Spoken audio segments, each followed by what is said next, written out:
Well, welcome to Thursday Aspirations. This is a time and a place for teachers who are seeking a brighter and better future. Good evening. Thank you for joining us every Thursday at 7 o'clock UK time.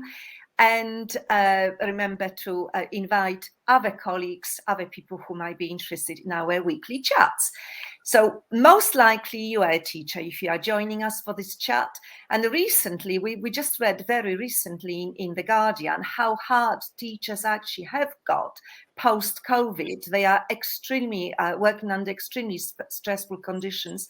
And more of you possibly are thinking of what can you do with your future. So our Thursday Inspirations chats are your chance to explore specific ideas about using your teaching skills beyond the classroom. And today's chat is all about mentors and why you need them. So over to Mary. Thanks, Dorothy. And so as Dorothy says, we're talking about mentors, and at the end of this short presentation, Dorothy is going to introduce you to one of her mentors who I've been fortunate enough to meet as well. And then we'll be talking about a couple of mentors that we've used together. So to illustrate the idea in a more hands-on sort of way. And we've reached the end of our first circuit around the midterm system. So we've reached mentors just before returning to the issue of mindsets. And the mentor system falls under the word care. And the first element of care is coaching. And that's what we're going to focus on today. Now, everyone's familiar with the idea of coaching and also the idea of mentors, but the two words don't mean precisely the same thing. A coach, when somebody is coaching you, they're very often taking on personal responsibility for you and holding the space for you, if you like. And mentors may do that. But a mentor is somebody who's somewhat further down the path than you are, who've got specific experience and skills that they can offer that's relevant to the pathway that you're walking. But as I suggested just now, there's an element to the process that involves coaching. So very often there'll be the opportunity to talk to the mentor on a one-to-one basis or in a small group, so you can get feedback. And certainly the mentors that we are currently using give that facility. It's quite possible to sit down with them and chat through an issue, which can be incredibly helpful because they can give you in maybe 30 seconds something that might take you a very long time to find an answer to.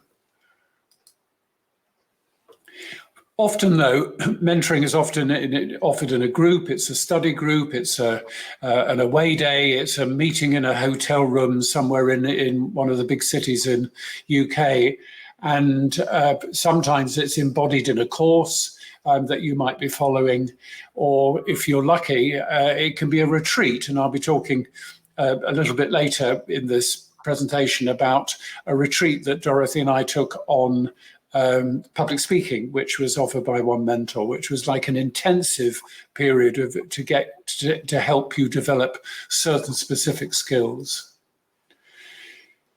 There are other elements which we'll look at in more detail later on, but the accountability is clearly one of them, that a mentor can hold you accountable for what you're doing. It's essential to choose your mentors well. We don't all belong to the same tribe, and it's essential to choose somebody that you respect. And there are out there a lot of people who are quite happy to take your money. So it's important to try and avoid those and find the ones who are sincere and who you energetically relate to. And of course, you're looking for somebody who's got some expertise. Either they've got experience or they have real expertise. And if you're fortunate, you will find some very good people out there, and go for the best you can afford. This is an investment in your future, so it's worth seeing it as an investment and being prepared to pay up front for those who are the best, not necessarily for those who charge the most, of course. Dorothy now I'll hand back to, and she will say a little bit about a mentor who she used. Right. So here is one of my very, very first mentors, Susanna Cole.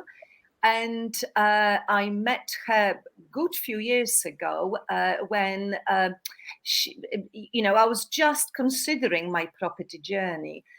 Susanna had a very humble beginning because she was really struggling to make ends meet as a single mother.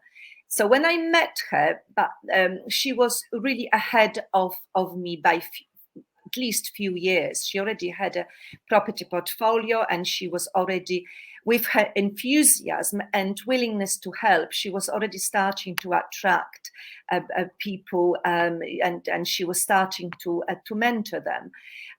She was very, very happy to pass on her knowledge.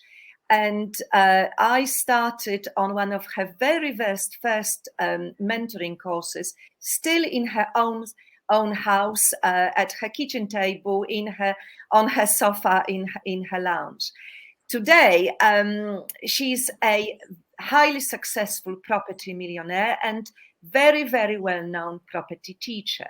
And everything I've done, all the encouragement, all this sort of courage to go ahead and to follow my own property path, came from Susanna. It was her encouragement, her fantastic mentoring skills, and willingness to actually put those teaching skills into others. That's what got me where I am today. Now, Mary will actually talk about some other mentors who we share together, and so let's see what examples he's got to tell us about. Thanks, Dorothy. I just want to add that I've had the privilege of meeting Susanna Cole, although I'm not studied under her, but when Dorothy was working with her, which she did, I had the opportunity to meet her. And for those of us, I suspect most people listening are teachers, she is an outstanding teacher, and that was a quality that she brings. I mean, she always has so much energy to give and enthusiasm and support for people. And the two other people we're going to look at now are both people who've got similar qualities. The first one, whose picture we've just put up, is James Nicholson. He also is a millionaire, as is the third person we'll talk about. But it's not been plain sailing for him. He will tell you the story of how he was selling on Amazon, and because one of his staff members made a slight clerical error, just got a decimal point, 1 point out, he quickly ran up a debt of 60,000, and he was in great difficulty getting his business off the ground again, but he did.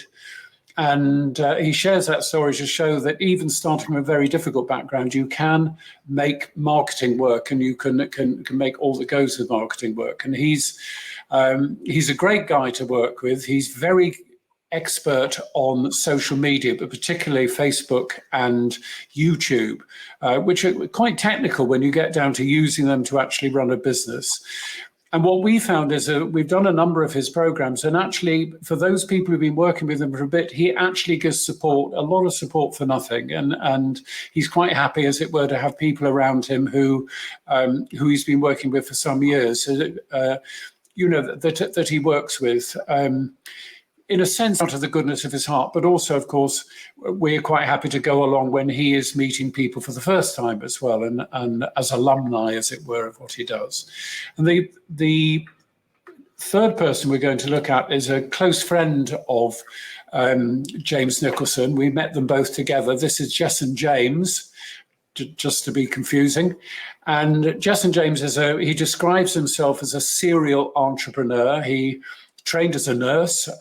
He has ended up training nurses and running nursing homes as well. But he has many different businesses, including hair salons and various other things. But the area in which he's absolutely excelled is in public speaking. He is a many award-winning public speaker, and very impressive when he does so. And what is particularly impressive about him is he is just the same person on the stage, off the stage, chatting to him in the evening over a drink. He visited us when he came to Crete during the COVID era, and we met up with him and his wife, and he's always just the same person. And he brings that quality. And as I suggested earlier, Dorothy and I benefited hugely from the fact that we attended his public speaking retreat. I learned more in those 4 days about public speaking, even though I'd taught for years, even though I'd spoken in front of, many different audiences. There was a lot to learn from him, and some incredible skills about how to use the stage, where to stand on the stage, and particularly how to tell a story. And anybody thinking of setting up their own business, moving into a field where they are a business owner, has to learn to tell their story, because essentially what you're doing is being a storyteller in many different circumstances. So we're delighted, Dorothy and I, to mention the two of them. Those two are our trusted partners as well. We're very happy to recommend them on, and I'm quite sure that we would say the same as Susanna as well. If anybody came working through us was interested actually in going further with property, that we would be delighted to introduce him to Susanna Cole. Back to you, Dorothy. I think you have a tip. Thank you very much, Mary. Thank you. Right. Yes, I'd love to pass the tip to you. So remember, mentors are important. Look for somebody who is few years ahead of you and have a specific knowledge, specific experience in the field you are interested in. And that experience, that knowledge will be very useful to you if they are willing to pass it on to you. Good luck searching for your mentors, and we see you again next week. Have a good night. Looking forward to seeing you next week, and we'll be doing something a little bit different next week. So do join us, 7 o'clock as always. Thank you. Good night.